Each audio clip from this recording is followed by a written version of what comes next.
ہمیں اس سوچ کو بدلنے کے لیے پڑھنا ہوگا اور صرف پڑھنا ہوگا۔ پڑھیے اور اپنا مقام پہچانیے۔ آج کی تاریخ میں قوم مسلم کے ہر مرض کا علاج صرف تعلیم ہے، صرف تعلیم۔ 20 سال سے 25 سال تک کے لیے ٹھان لو کہ مجھے صرف پڑھنا ہے اور صرف پڑھنا ہے، آپ کے ہر دکھ درد کا علاج یہ 20 سال 25 سال کا آپ کا بنواس ہوگا۔ دنیا پڑھ کر یہاں تک پہنچی بھائی صاحب، اس لیے پڑھیے، دیندار بنیے اور نمازیں بھی پڑھیے، سنیے نمازیں۔ ایک ضروری مسئلے کو کلیئر کر دوں، میں نے کئی تقریر میں کہا تھا کہ ہر وہابی کافر نہیں ہوتا ہے۔ کچھ دوستوں نے اس پر آبجیکشن کیا ہے، اس پوائنٹ کو کلیئر کر دوں میں۔ ہر وہابی کافر نہیں ہوتا ہے، اس کے ساتھ میں نے یہ بھی کہا تھا کہ وہ لوگ جو وہ ملائن اربع، 4 وہ مرتد اسلام کے دائرے سے خارج جن پر اعلیٰ حضرت سرکار نے، علماء حرمین طیبین نے جن 4 مولویوں پہ ان کی کفری عبارات کی بنیاد پر کفر کے فتوے لگائے ہیں۔ اگر کسی بھی وہابی کو اس کا پتہ نہیں ہے، وہابی گھر میں پیدا ہوا بہت سارے 50% ایسے ہیں جنہیں پتہ نہیں کہ وہابیت کیا ہے، وہ سمجھتے ہیں یہ نماز روزہ نہیں بلکہ یہ نیاز فاتحہ کے جھگڑے کا نام سنی وہابی ہے۔ 50% ایسے لوگ ہیں۔ تو ایسے لوگوں کے پاس جب وہ عبارت پڑھ لے، پڑھ کے سمجھ لے، اور اگر پڑھے نہیں ہے تو وہ عبارتیں سن لے، سن کر سمجھ لے، اب اگر وہ اس کو فالو کرتے ہیں تو وہ کافر ہیں۔ یہ میں نے اس تقریر میں کہا تھا، لوگوں نے آبجیکشن کیا اس پر۔ اعلیٰ حضرت سرکار امام احمد رضا فاضل بریلوی فتاوی رضویہ شریف کے 6ویں جلد میں تحریر فرماتے ہیں، جن کے عقیدے مذبذب ہوں ان کے ساتھ سختی سے نہ پیش آؤ، نرمی سے پیش آؤ، انہیں اپنے قریب لاؤ، انہیں دین سمجھاؤ، نرمی کے جو فائدے ہیں وہ سختی کے نہیں۔ یہ اعلیٰ حضرت کا فتویٰ۔ شارح بخاری حضرت علامہ مفتی شریف الحق صاحب قبلہ رحمت اللہ تعالی علیہ اپنی فتاوی کے جلد 2 فتاوی شارح بخاری کے غالباً 336 نمبر پیج پر شارح بخاری تحریر فرماتے ہیں کہ ہر وہابی کافر نہیں ہے۔ میں نے یہ پوری عبارت دونوں پیج 3 پیج 2.5 پیج سمیت اور شارح بخاری شریف کے شارح مفتی شریف الحق صاحب کے فتاوی شارح بخاری کی پوری جلد دلبر بھائی کے اس پر واٹس ایپ پہ میں نے بھیج دی، اس کو پڑھ لیجئے گا، سمجھ لیجئے گا۔ میں نے وہی کہا ہے کہ حضور شارح بخاری مفتی شریف الحق صاحب قبلہ امجدی علیہ الرحمہ نے۔ ہم بالکل کسی کافر کے طرفدار نہیں ہیں، چاہے اس کی داڑھی 1 میٹر کی ہو چاہے 10 میٹر کی ہو، لیکن ہم کسی بھی غیر کافر کو کافر کہنے کی بھی طرفدار نہیں۔ کفر کا مسئلہ اتنا سنگین ہے، فرمایا گیا ہے کہ اگر کسی نے کلمہ کفر بکا ہے اور اس کے 100 پہلو کیے جائیں، 100 پہلو میں سے 99 پہلو کفر کا نکلتا ہو، ایک ہی پہلو ایمان کا، تو سرکار اعلیٰ حضرت خود فرماتے ہیں اس کے ایمان کی تعبیل کی ہے۔ یہی وجہ ہے اسماعیل دہلوی جیسے دجال زمانہ کے 77 کفریات گنوانے کے بعد بھی اعلیٰ حضرت جیسے محقق نے اسے کافر نہیں۔ ہمارے یہ کہنے کا مطلب نہیں ہے کہ وہابی میرا دوست ہے یا ہم وہابیوں کے دوست ہیں، جی نہیں، بچنا بہت ضروری ہے، لیکن کفر کے معاملے میں اتنا غیر محتاط ہونا بھی ٹھیک نہیں ہے کہ جو کافر نہیں ہے ہم اس کو بھی کافر بنا دیں۔ فتاویٰ کو دیکھ لیجئے گا، جن بزرگ ہمارے علماء کو ضرورت ہوگی، دلبر شاہی کے واٹس ایپ پہ میں نے ابھی ڈال دیا ہے، یہاں آنے سے پہلے شارح بخاری کے فتاوا شارح بخاری کی دوسری جلد بھی پوری ڈال دی ہے اور وہ پیج بھی 2.5 ڈال دیا، 2.5 پیج، جس پہ یہ عبارت لکھی ہوئی ہے۔ اس گاؤں کا نام کیا تھا؟ مومن آباد بڑواڑی کے لوگ آپس میں ایک جٹ ہو کے رہو، متحد اور متفق ہو کے رہو۔ افسوس اس بات کا بھی ہم یہاں پہنچا تو ایک مولانا ہی لڑ رہے تھے۔ اچھا اللہ رحم کرے، خیر دکھد کرنا ہے۔ ملکی پیمانے پہ ہم سنیوں کی ڈھنگ کی کوئی تنظیم نہیں ہے، ملکی پیمانے پر کر رہا ہوں۔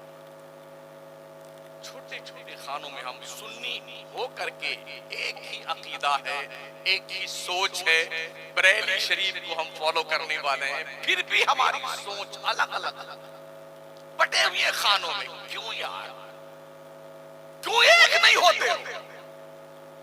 بنیاد مرصوص کیوں نہیں بن جاتے؟ بھئی عزتیں تو اللہ دیتا ہے، اللہ ہی ذلیل کرتا ہے کسی کو، اللہ ہی عزت دیتا، میں نہیں کہتا، اللہ خود فرماتا وہ تو عز من تشاء وہ تو ذل من تشاء۔ اللہ جسے چاہتا ہے عزت دیتا ہے، جسے چاہتا ذلیل کر دیتا ہے۔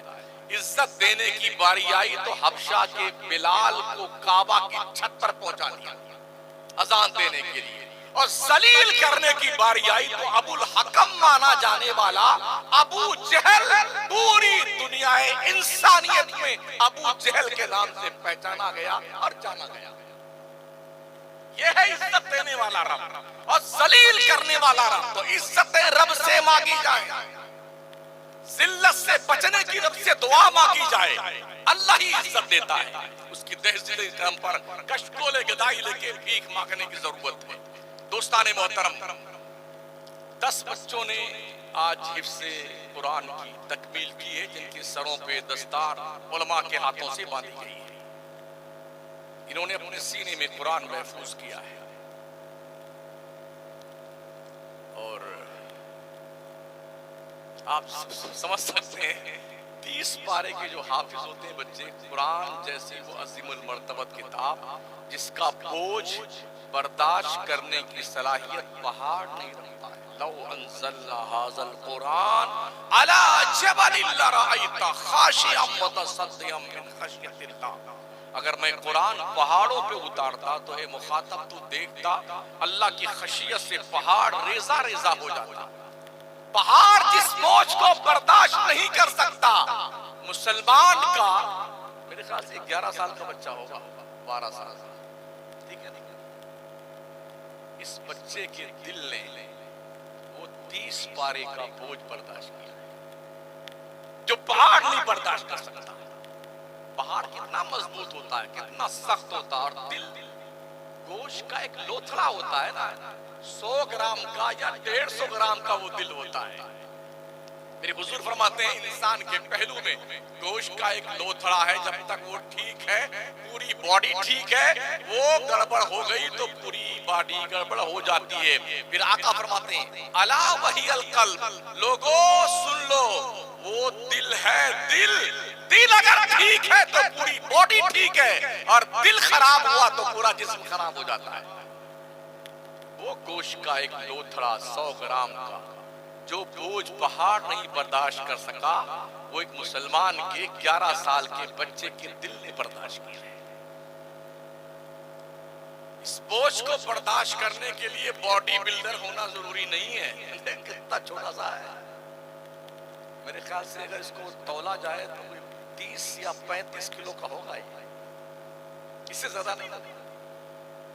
عموماً حفاظ جو ہے دبلے پتلے ہی ہوتے ہیں، ادھر بھی دیکھیے کوئی تندرست رستم پہلوان نہیں دکھتا ہمیں، سب دبلے پتلے دکھتے ہیں۔ بوجھ برداشت کرنے کے لیے قرآن کی عظیم المرتبت کتاب کا بوجھ برداشت کرنے کے لیے سلامتی والا دل ہونا چاہیے۔ جن دلوں پہ یہ تحریر لکھی جاتی ہے نا، اللہ فضل فرماتا ہے، اور پھر یہ دل اسے قبر کی مٹی کھا نہیں سکتی، جہنم کی آگ جلا نہیں سکتی ہے۔ یہ اعزاز ہے رب کی طرف سے قرآن یاد کرنے والے. جس دل میں قرآن نہیں ہے وہ دل سنسان گھر کی طرح ہے. جس گھر میں کوئی آدمی بلڈنگ بنا کے چھوڑ دے اس میں رہے نہیں نا تو اس پہ شیطان کا قبضہ ہو جاتا ہے. پھر کسی بابا کو ارے بابا ہمارے گھر میں آوازیں آتی ہیں, کوئی پلیتا بنا دو, کوئی تعویذ بنا دیجئے, ہم رہ نہیں سکتے, اس میں دھماکہ ہوتا ہے. تو بابا لوگوں کی بھی نکل پڑتی ہے.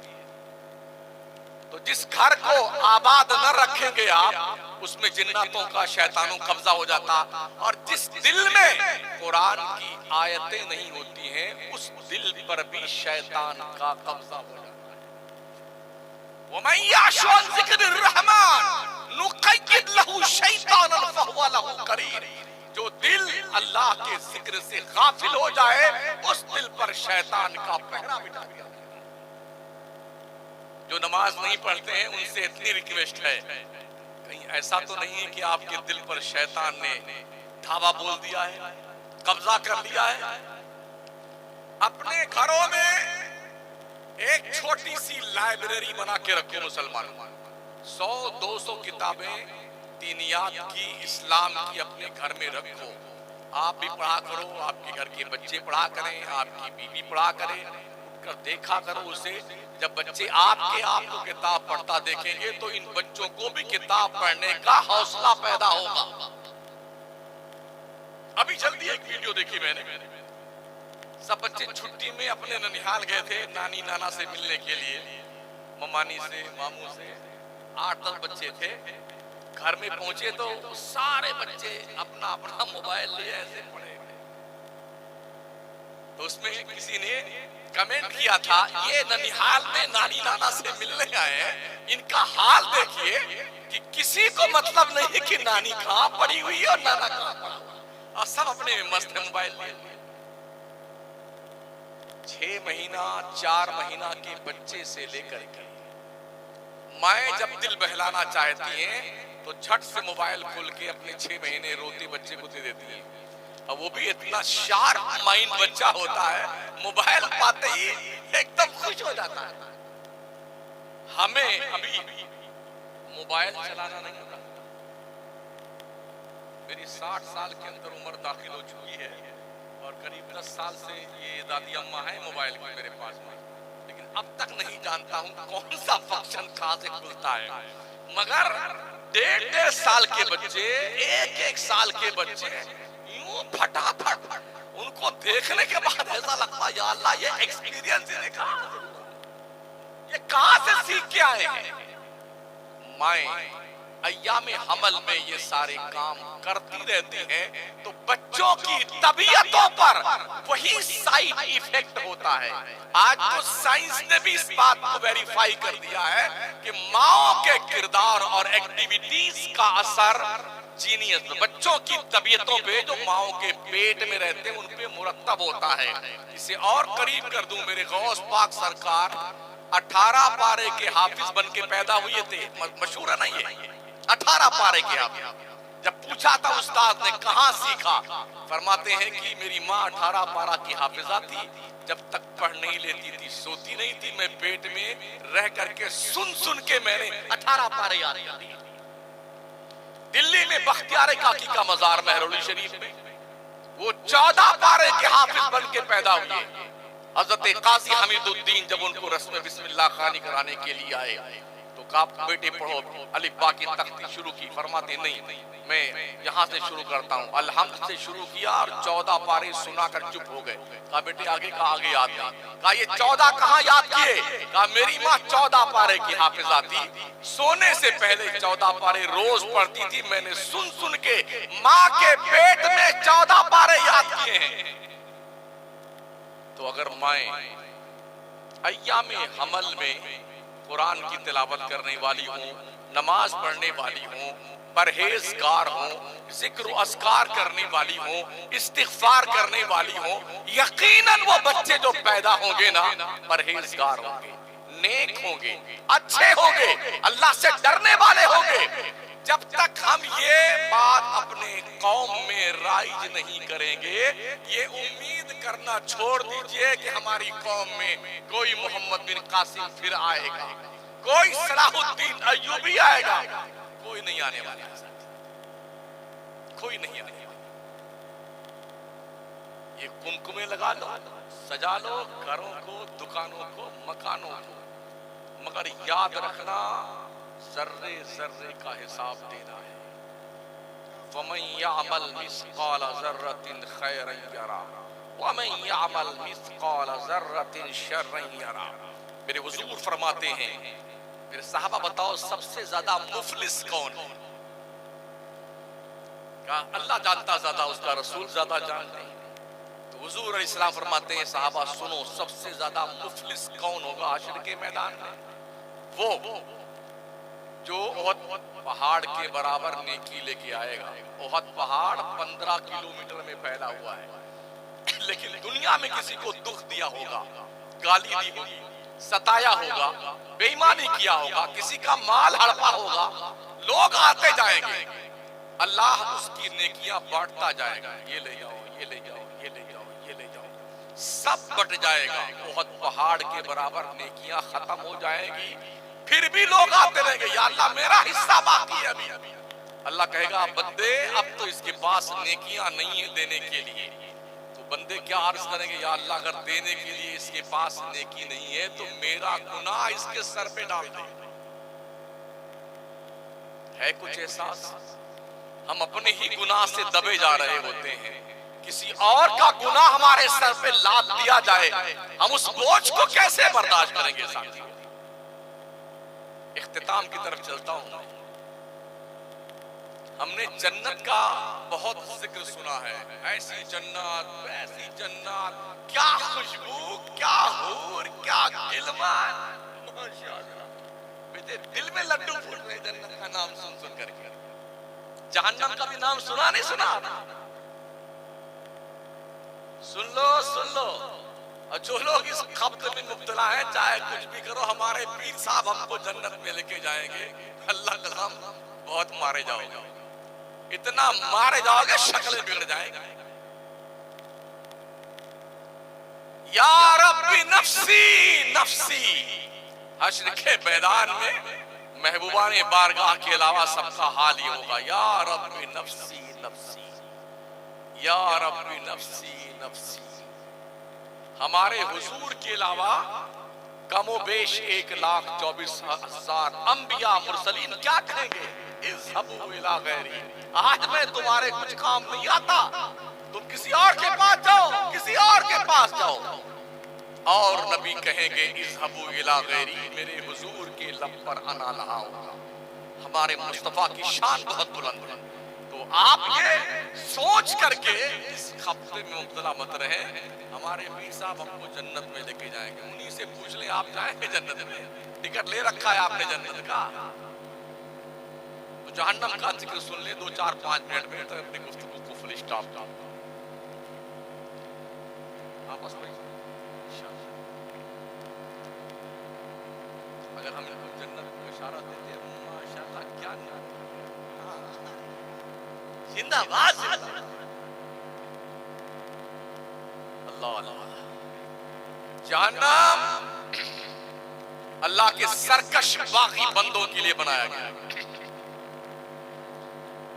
ایک وقت کی نماز جان بوجھ کر بلا عذر شرعی چھوڑنے والوں سن لو کان کھول کر، 2,86,00,000 سال جہنم میں چلنا پڑے گا۔ ایک وقت کی نماز آپ نے کتنی چھوڑی ہیں جوڑ لیجئے، اور یہ بھی سن لو وہ سال کون سے دن کا ہوگا، یہ 12 گھنٹے والا نہیں ہوگا۔ وَإِنَّ يَوْمًا عِندَ رَبِّكَ كَأَلْفِ سَنَةٍ مِّمَّا تَعُدُّونَ، اللہ فرماتا ہے آخرت کا ایک دن دنیا کے 1,000 سال کے برابر ہے۔ تو 2,86,00,000 سال اگر ایک وقت کی نماز بلا اجر شرعی چھوڑنے والے کو جہنم میں جلنا پڑے گا، تو جس نے کئی سال تک نمازیں ہی نہیں پڑھی ہیں وہ کتنے دن تک جلے گا جہنم؟ سوچیے۔ اور روز سوچیے. میرے نبی فرماتے ہیں انت عبد اللہ کأنک ترا فإن لم تکن ترا فإنہ یرا. میرے بندو اللہ کی طرف سے اے میرے بندو تم اللہ کی عبادت ایسی کرو, تم ایسی عبادت گویا تم خدا کو دیکھ رہے ہو. اگر یہ کانفیڈنس نہیں جمتا تو اتنا تو یقین رکھو تمہارا رب تمہیں دیکھ رہا ہے. مگر ہم تو دیکھتے نیت باندھنے کے بعد کوئی ادھر دیکھتا ہے, کوئی ادھر دیکھ کے سجدہ کرتا ہے. یہ کیسے سجدہ کرتا ہے؟ کوئی امام صاحب کا کرتا پجامہ دیکھتا ہے, کوئی امام صاحب کی ٹوپی دیکھتا ہے. کیا ہو گیا بھائی صاحب, یہ چکر بکر کیوں دیکھ رہے ہو؟ بارگاہ رسول میں جبریل آئے, ایک زور کا دھماکہ ہوا. حضور نے پوچھا جبریل یہ دھماکہ کیسا ہے؟ کہا یا رسول اللہ 70 سال پہلے جہنم کی مڈیر سے ایک پتھر جہنم میں ڈھکیلا گیا تھا, 70 سال کے بعد جہنم کی تہ میں پہنچا. یہ دھماکہ اس بال سے زیادہ باریک, تلوار سے زیادہ تیز, اس پل صراط پر سے سب کو گزرنا ہے. اگر تم یہ سمجھتے ہیں یہ مولانا لوگ قصہ کہانی سناتے ہیں, کوئی بات نہیں, انشاءاللہ پتہ چل جائے گا وہاں جانے کے بعد. سب کو گزرنا اس پر سے. جہنم کو اللہ نے اپنے سرکش اور باغی کافر بندوں کے لیے, مشرک بندوں کے لیے بنایا ہے. جانتے ہیں جہنمی کا یہ جو شولڈر ہے نا, شولڈر, اس شولڈر سے لے کے اس شولڈر تک اگر یہاں سے گھوڑے پہ بیٹھ کر کے کوئی گھڑ سوار دوڑائے گھوڑا اور میکسیمم دوڑاتا رہے, کہیں نہ رکے, 2 مہینہ لگے گا اس شولڈر سے اس شولڈر تک پہنچنے میں. جہنمی کا یہ شولڈر اتنا چوڑا کر دیا. دانت ہے نا, دانت, ایک دانت بہت پہاڑ کے برابر ہوگا جہنمی کا. ہمارے کتنے دانت ہیں؟ 32. احد پہاڑ کتنا بڑا ہے؟ 15 کلومیٹر. ایک دانت 15 کلومیٹر کا تو 32 دانت کتنے ہوں گے؟ میرے خیال سے 480 کلومیٹر. یہ 32 جو بیٹھائی جائے جہنمیوں کی 32 دانت کی تقریباً 480 کلومیٹر میں یہ بنے گا.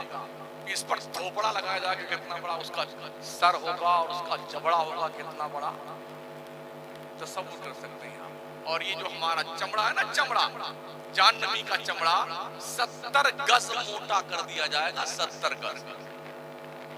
اور جب جہنم کی آگ اس چمڑے کو جلا دے گی نا تو اللہ فرماتا ہے کلما نضجت جلودکم بدلناہم جلودا غیرہا لیذوقوا العذاب. جب یہ چمڑا جل جائے گا تو ہم دوسرا نیا چمڑا دے دیں گے تاکہ اسے جہنم کے عذاب کا مزہ چکھایا جائے. یہ جہنم آگ کے شعلے, اس میں انسان کو ڈالا جائے گا, سرکش باغیوں کو ڈالا جائے گا, گنہگاروں کو ڈالا جائے گا, سزا بھگتنے کے لیے ڈالا جائے گا. اللہ حساب لے گا نا, کسی مائی کے لال کے اندر ہمت نہیں کہ جو اللہ کے حساب پر پورا ہو جائے. حضرت عمر فرماتے ہیں اگر اللہ نے عدل سے کام لیا تو کوئی جنت میں نہیں جائے گا, اور اللہ نے اگر فضل سے کام لیا تو بہتروں کا بھلا ہو جائے گا, جنت میں جائے گا. اللہ حساب لے گا اور اسے حساب لینے کا حق ہے. اس نے فرمایا ان بطش ربک لشدید, بے شک تیرے رب کی پکڑ بہت سخت ہے. اللہ اپنے کرم کے کچھ چھینٹے ڈال دے ہمارے اوپر, رحمتوں کی برسات کر دے, زمینوں کو جل تھر کر دے. اے رب ہمارے اعمال تو اس قابل نہیں ہیں مگر تیرے کرم سے کوئی بعید بات نہیں. تو اللہ کریم اس ادارے کو فروغ عطا فرمائے, بلندیاں عطا فرمائے. یہ بچے جو حافظ قرآن بنے ہیں اللہ کریم ان کے سینوں میں قرآن مرتے دم تک سلامت رکھے اور ان کے خاندان کے لیے بخشش و نجات کا ذریعہ بنائے. معاونین کو, مدرسین کو اللہ جزائے